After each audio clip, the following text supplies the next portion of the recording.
Zee मराठीवरील अप्पी आमची collector ही मालिका प्रेक्षकांच्या पसंतीस उतरली आहे.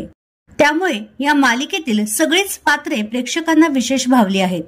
अशातच आता या मालिकेतून प्रेक्षकांच्या मनांवर अधिराज्य करणारा सिम्बा म्हणजेच बालकलाकार साईराज केंद्रेने मोठ्या आनंदाची बातमी दिली आहे. तो आता मोठा दादा झाला आहे. साईराजची आई भाग्यश्री केंद्रे यांनी अलीकडेच एका गोंडस मुलीला जन्म दिला आहे. डिलिव्हरीच्या कारणास्तव आईपासून दूर राहावे लागेल या विचारानेच साईराजला रडू कोसळले होते. पण त्यानंतर मालिकेच्या सेटवर तो छान रुळलेला पाहायला मिळाला. अर्थात वडील गणेश केंद्रे यांनी त्याची तेवढ्याच जबाबदारीने काळजी घेतली होती. साईराज त्याच्या बहिणीच्या आगमनाने खूपच खुश झाला आहे. मी दादा झालो या गोष्टीनेच तो आता आनंदून गेलाय. तर आपल्या चॅनलच्या परिवारातर्फे साईराज आणि त्याच्या परिवारास कॉंग्रॅच्युलेशन्स.